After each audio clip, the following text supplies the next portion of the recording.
I'm just getting the last of the cards out for the oracles.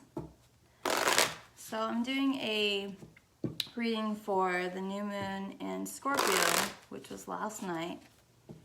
And every new moon gives us an opportunity to grow something. So it's very important that after a new moon that you don't think about the things that you don't want, you think about the things that you do want, the things that you want to grow and make bigger, make better in your life. So if you're wanting to, leaps and bounds in your career, really focus on that right now. If you're wanting to grow your client base, make this a time that you use social media a lot. Whatever it is that you want to grow, let that be your focus until the full moon. And when the full moon comes in, we do that because the new moon starts as a void and it grows for the next 2 weeks until it becomes a full moon. And then with that full moon, we release what we don't want in our lives. So last night was the new moon in Scorpio. And Scorpio energy, which if you're a Scorpio, it's completely my favorite energy.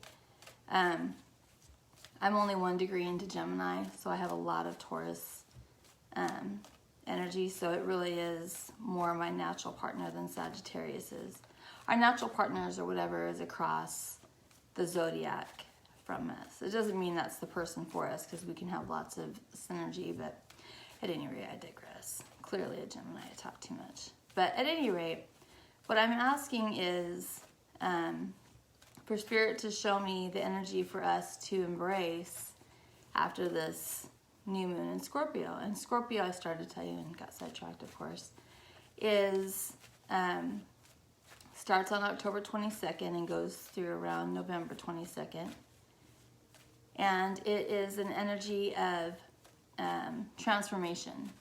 Scorpio's card in the tarot is the death card. And it doesn't always mean the death of a person.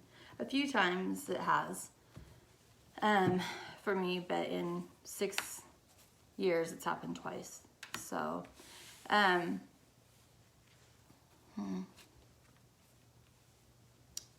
in 6 years it's happened twice, so it very rarely means death. Generally it means more of a transformation. It means that a cycle in your life is coming to an end and that a new one is about to begin. Scorpio is very much the energy of a phoenix, where over and over in their lives they'll kind of burn to the ground to a pile of ashes and then they rise up again like this glorious phoenix. So Scorpios are notoriously sexy. And I'm going to tell all your secrets right now, Scorpio. They are the most deeply emotional of all the signs. They don't seem like it, but they are.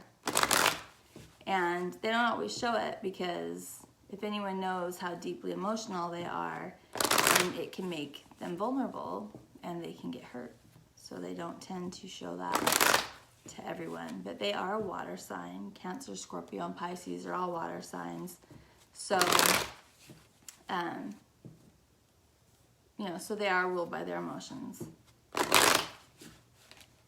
So what I've got out so far, before I do any of my recorded readings, I always get the oracles out, which show the overall energy of the reading. And everything that I've got out right now is so freaking scorpionic, it's not even funny.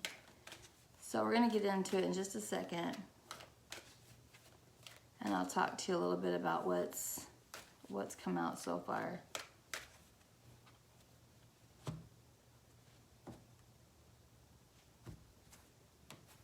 If you're wondering who your just natural partner is based on your sun sign, it would be Capricorn is Cancer. Capricorn is Cancer, and Aquarius is Leo. Pisces is Virgo. Aries is Libra. Taurus is Scorpio. Gemini is Sagittarius. So that kind of takes you through the zodiac, but anything that's directly across. And it's not only just a partner sign, it can be your mirror sign too. So a lot of times in readings, like if you listen to my readings on YouTube, if you're, say, a Scorpio, you might want to also listen to the Taurus reading because that probably will resonate for you as well, because it's not only a partner sign, it's kind of your mirror. It's mirroring things that you need to look at in yourself. So I'm almost ready here. This is very interesting. It looks really good. I'm excited to see what comes out. I'm excited to see what's going to come out with the tarot.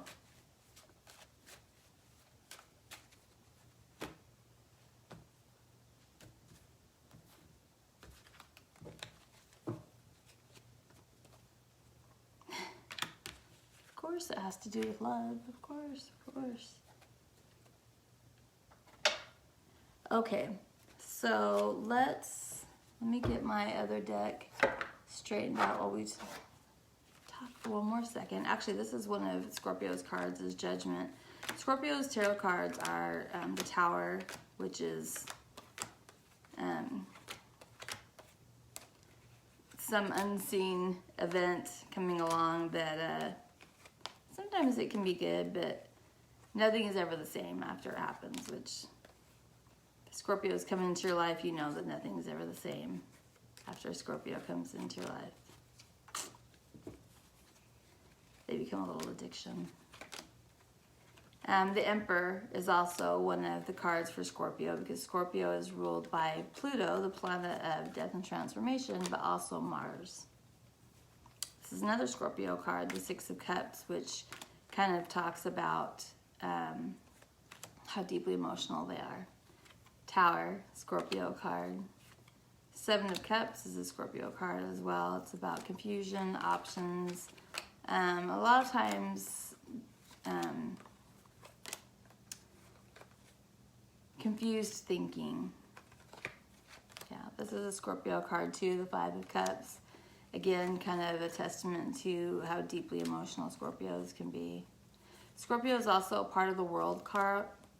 The world card, I don't know why that was hard to say, is Taurus, Leo, Scorpio, and Aquarius, and it represents the fixed signs, and it's the signs that are hella stubborn.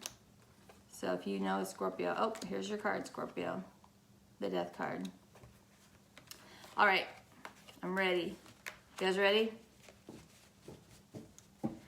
All right, so let's first get into the oracles that I pulled out. The first energies that I got were action and the second chakra, which is your sacral chakra. Sacral chakra, if you ask people that are familiar with their chakras and the chakra system, you know, the first thing they're going to say, oh, it's your sex drive, your sexuality, and all that. And it is. But it's also your creativity. It's also what you're passionate about. So the first energy that came out is that you're ready to take action on something that you're passionate about, or someone that you're passionate about. But the fact that you're ready to take action, and these other cards that came out over here tell me that this is coming after a time of reflection. So a lot of you may have kind of been taking a time out from life. You know, COVID's done that for a lot of us, you know, whether we liked it or not. But some of you is self-imposed, or you were kind of glad from the break from society, that this has really kind of been a reset, a time to, you know, just a time of reflection, I suppose. And then the next energy that we have is Light of the World and Paths Unknown. And this is talking about there's a new direction that you want to take. You want to go either do something or be with someone that's completely new and different to you. That it's not the same old, which is great. That tells me that you probably recognize some patterns in your life that don't work for you, and so you've decided, hey, I did that same thing over and over and that didn't work. Maybe I'll try something new. Or try a different kind of person, or, you know, do something that scares me but might actually be good for me. But whatever this is, that light of the world is representing something that's you can't resist. Something that you can't resist. Like, even though it's something that might frighten you, or a different kind of person that you might, I don't know if they intimidate you, or don't let anybody intimidate you. But if they,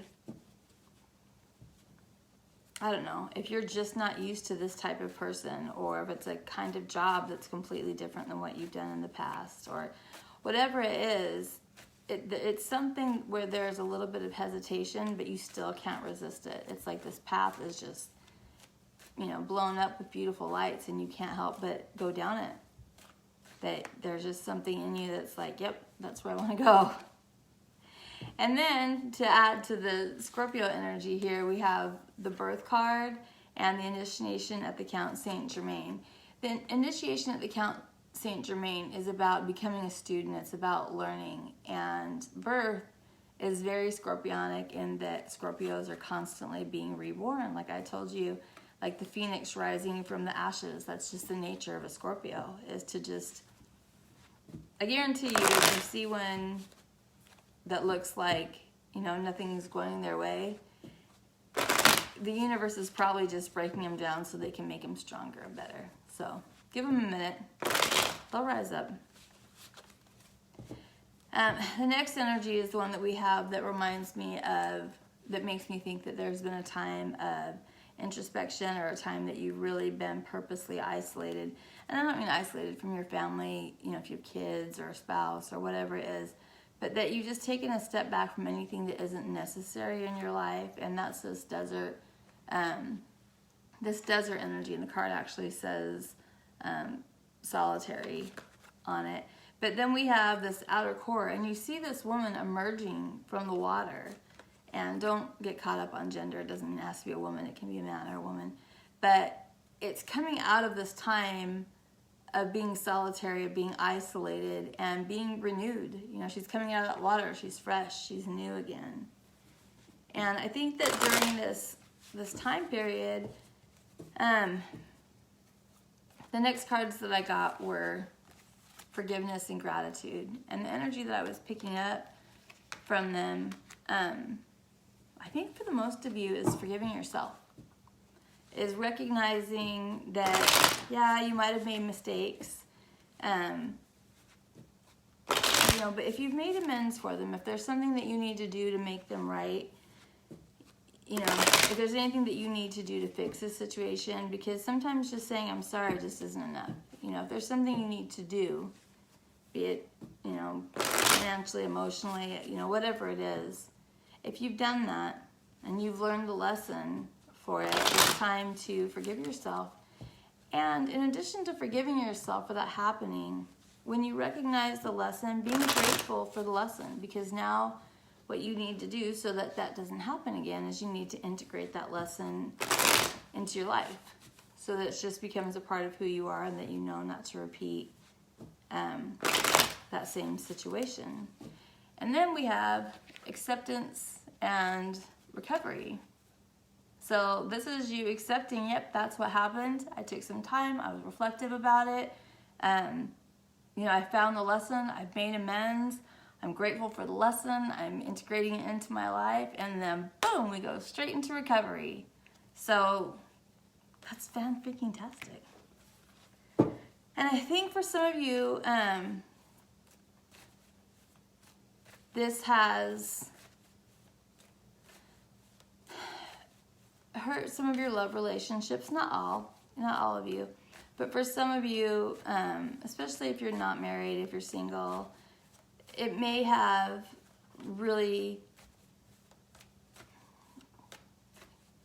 for a lot of you, put an end to relationships, or to a relationship for you. And I think that there was an element of fear in trusting that it was safe to love again. And all of this energy is telling you it is. You're ready. You're ready to do that again, that it is safe for you to love. And there is a new journey or quest or adventure that is waiting for you with a new person. I think some of you already have an idea of who this person is. And this is if you're single, this is not if you're married. If you're married, it's probably just more a renewal of, if you're happily married, I should say, just a renewal of your love, a renewal of the relationship. This time of reflection has been very healing for your relationship. But if you're single, this is about someone new coming into your life. And they're not just here, they're here with a purpose. This person is here with a purpose.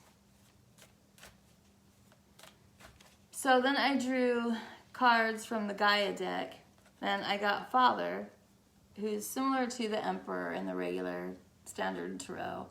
And then I also got the 9 of, is this Earth or Air? Whichever it is. This is an energy of intuitive generosity. So this is a message to the masculine out there to be more intuitive, to stop, to think about things, to be more in touch with your intuition about that, to be more generous. That doesn't mean go buy your chick, a bunch of presents or give her money.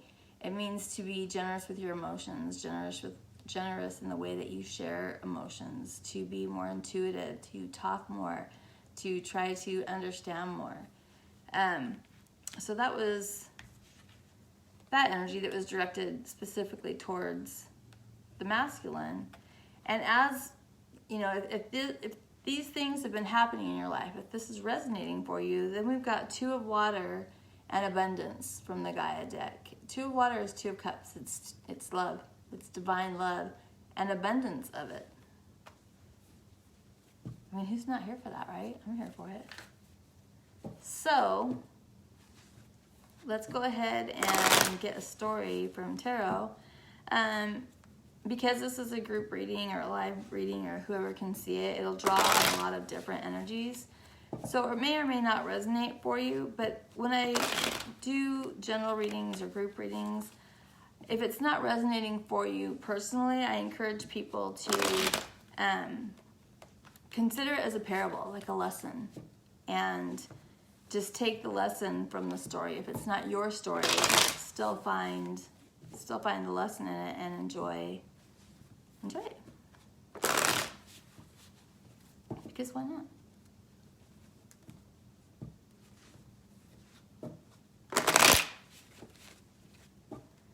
All right, so we've got all this energy of time spent alone, time spent recovery, definitely a rebirth, learning, forgiving ourselves, after we've sought forgiveness where we need to, after we've made amends, really accepting, okay, this is what happens and I'm ready to move on to this new thing I have a great deal of passion for, this new person or, whatever. But I think for most of you, it's a person. It could be a new job. It could be moving to a new place. It could be a lot of things. So however it resonates for you. And then we have a plea to the masculine to be more generous emotionally, intuitively, and that in doing that, this divine love comes in that is very abundant. All right. What is the mood of everyone watching this right now, please? Can I get a general mood, please?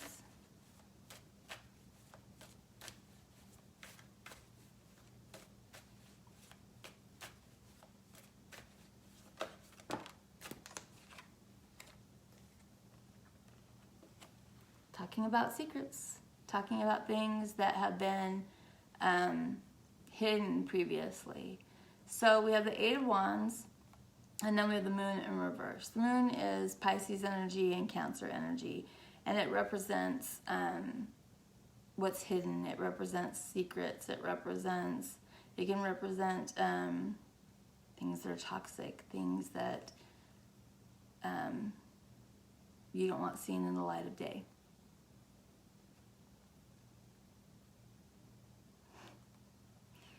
So many personal narratives going on in my mind. At any rate, the 8 of Wands is Sagittarius energy, and this is communication, and it's fast communication. It can represent seeing things on social media or text or whatever that reveal something or it can be you choosing to have a conversation or to talk and start talking about things that you weren't willing to talk about before. So just take that how it resonates. What is the situation, please, for the people listening to this reading as it relates to these oracles and the energy in the first part of the reading? I mean, I love that because it's talking about you being in all this isolation, you know, in this reflective sort of energy, you know, coming out of that. This is too many cards, please. Coming out of that energy, being ready to talk. I mean, this is all really flowing beautifully. So thanks. That means that your energy is really open to this reading. I appreciate it. What is the situation?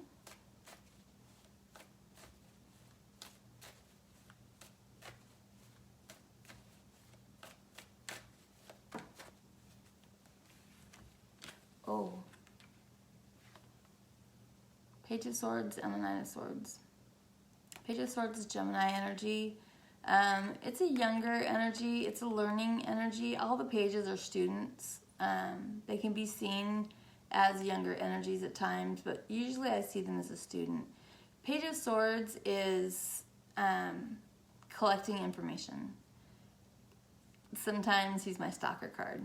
So, not stalker in a bad way, like he's not like outside your window, but someone that's on social media, you know, looking at someone else's page, and not in a creepy way usually, but just trying to see what's going on, just trying to see what's happening in that person's life. And whatever they've seen has left them in this Nine of Swords energy, which is also Gemini energy, anxious, upset, didn't like it.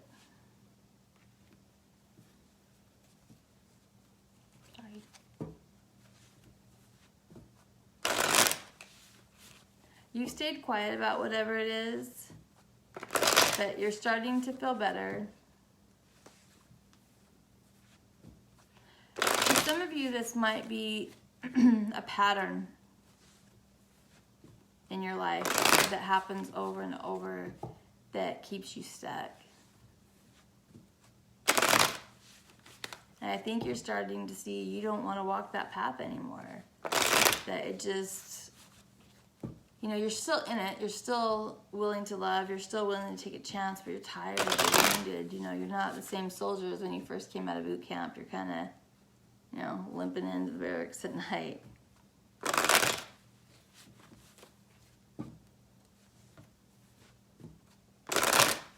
There's a lot of Scorpio energy here. Emperor is also Scorpio energy. And he's shown himself several times. He's been upright though. And he's made a decision about, it's also the Father, so he's shown himself over there. He's made a decision about something he no longer wants to be involved in, and is sad about a soulmate connection that he left behind. He's made a decision. And he could be she can be he. He's made a decision about who it is that he loves. What is the obstacle here, please?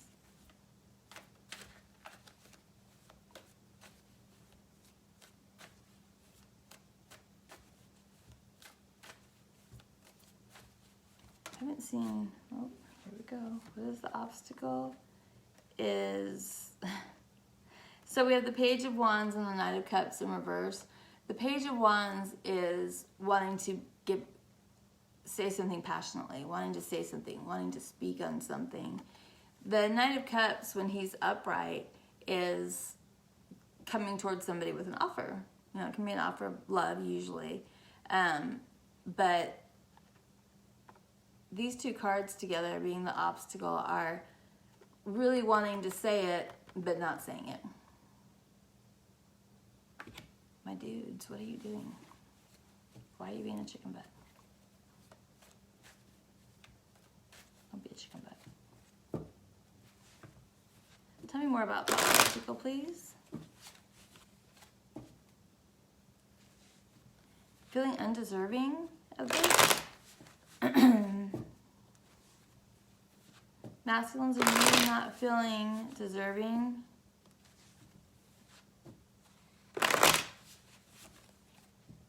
I'm also getting that there are some of you that have dropped addictions this past year. It could be drinking, it could be drugs, it could be overeating, it could be pornography, it could be promiscuity, it could be shopping too much. But I'm getting the energy of releasing. Yeah, remember up here, recovery.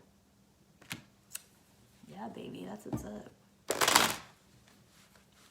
No longer stealing from yourself, no longer self-sabotaging yourself.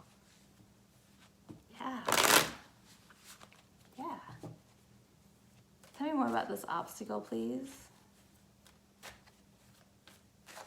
Why is this masculine? He wants to bring a message of passion, but he's not. Wants to, but he's not. I mean, look at all this. We have wanting to talk about things that have been kept hidden. Watching this person, trying to see if the time is right to do that and feeling anxious about it. Really wanting to say this, not saying it. Like, you're in your head about saying this. You're in your head about speaking on this truth or making this offer of love or make whatever this offer is. You want to say it. You want to say it. You worked on yourself. You've made changes and you're not saying it.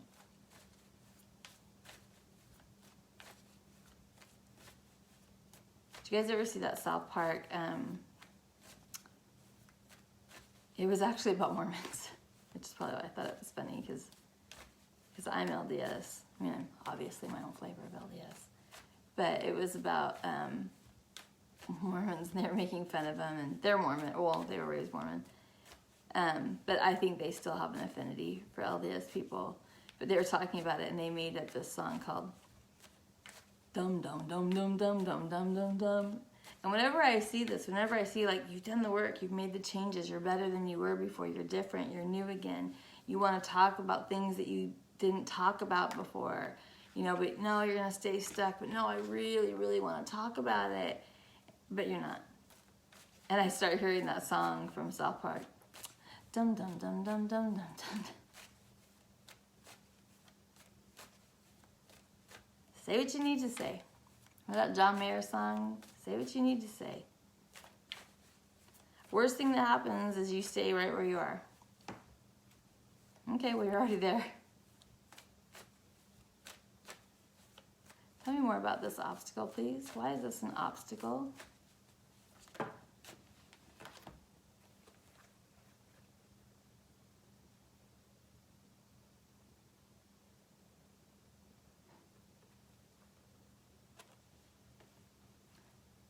Because you're staying stuck in a bad relationship?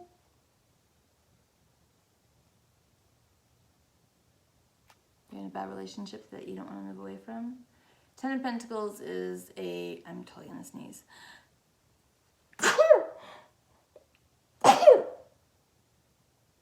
Pardon me. I'm so sorry.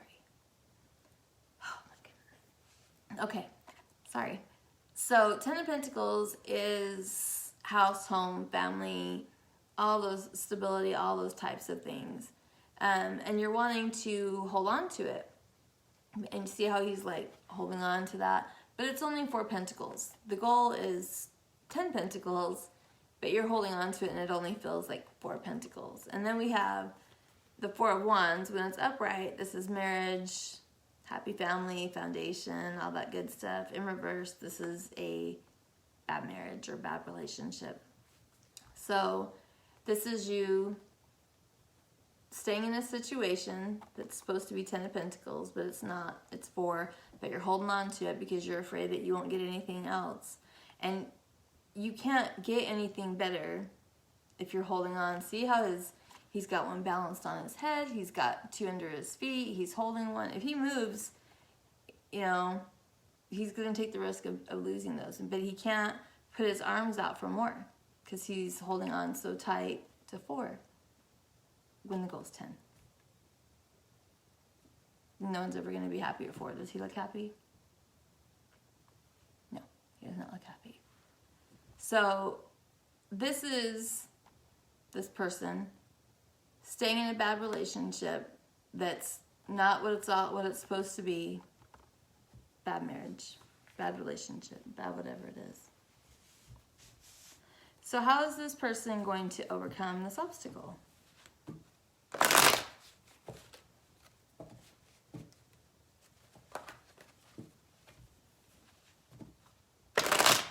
Sometimes, folks, when there's something that you need to leave, if there's something that's toxic or a situation that needs to end, and you know it needs to end, and you stay in it anyways, the universe will come in and sweep your feet out right from under you. You won't get a choice anymore.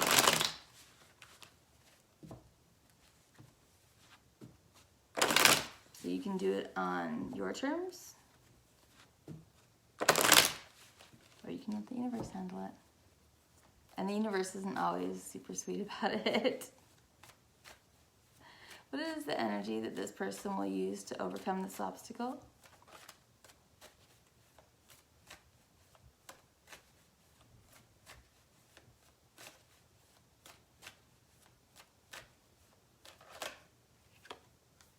King of Wands, passion, confidence. It's Leo energy. It's also Aries and Sagittarius. What is the energy that this person will use to overcome this obstacle, please?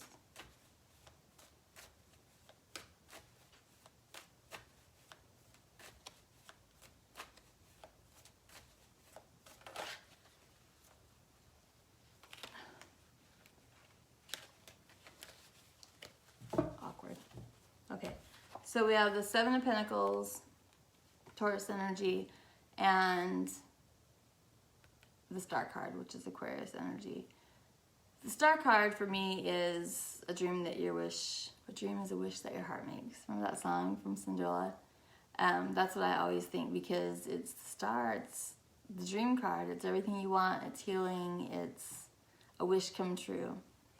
And then we have the Seven of Pentacles energy, which is waiting to see what comes to fruition.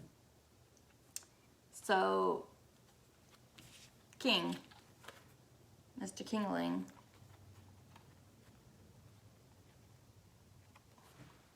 that's you waiting. That's the energy you're in right now. It's just like, well, I don't know. We'll see how this plays out.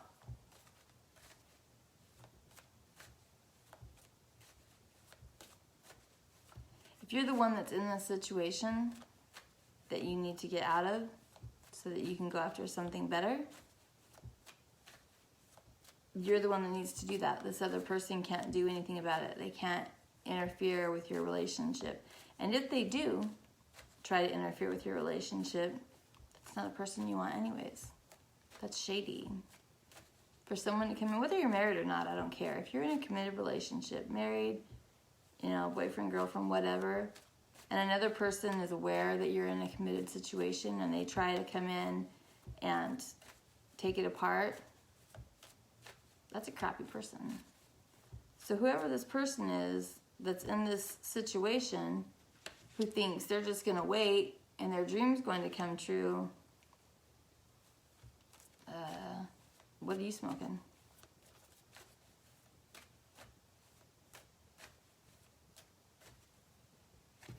What is the outcome if this person chooses this energy, which is an energy I think sucks?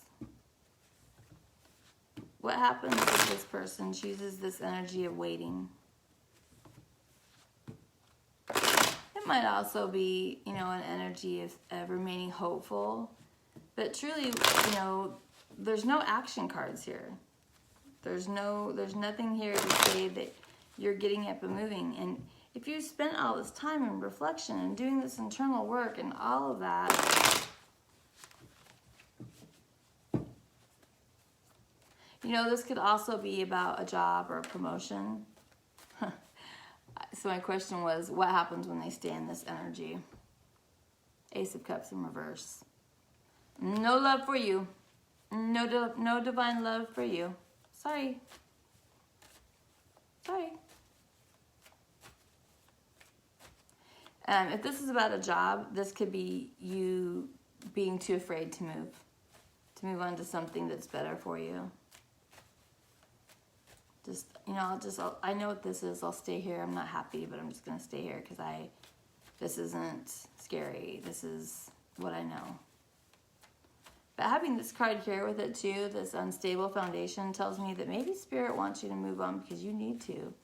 Maybe that isn't as solid as a foundation as you think it is in your job, if this is about career. So then we have the Eight of Cups, more Scorpio energy. Well, I mean Pisces, I guess. And the Knight of Swords, which is Gemini energy. The Knight of Swords, when they're upright, is rushing back towards something. In reverse, not rushing back towards something. And so what happens? This other person walks away. In the Eight of Cups, the cups are still filled with love. Cups represent love. And, let's say, cups represent love in the tarot. And so Eight of Cups is a difficult energy because it's walking away from a situation where there's still love, but it's not, nothing's happening there. When they walk away from the Eight of Cups, they walk towards the Ten of Cups for themselves, which is happy life, happy wife, happy husband, happy family. Dinner smells good when you walk in the door, that kind of life. So when this person refuses to take action, and here they are again, if this was upright, this would be that action card I'm looking for, but it's not. It's in reverse. You don't take action, no love for you. And this person walks away, walks towards something that makes them happy. Because you were a chicken butt. I mean, not to call you names or anything. That's good advice for you. Can we get advice for this reading, please? Yeah, tick-tock, time to go.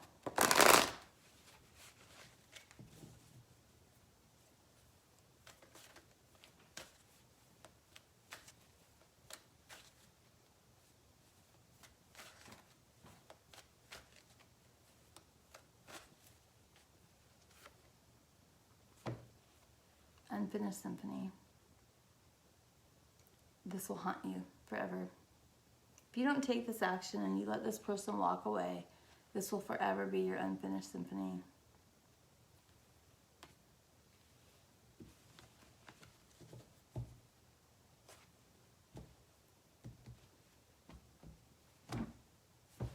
That's it. That's your reading. It looks like whatever this is, whatever you're passionate about, be it a person, a new job, a hobby, moving somewhere new, whatever it is, that they're, you know, if you don't go towards it and it's Ace of Cups in reverse, then I would assume if you do, that it's Ace of Cups upright, which is divine love. So it looks like if you do go towards it, it's amazing. And if you don't, you regret it forever. So this is very Scorpio. They don't mince words. Thanks for coming to my first live, guys. Have a good night. I don't have a button to stop this, so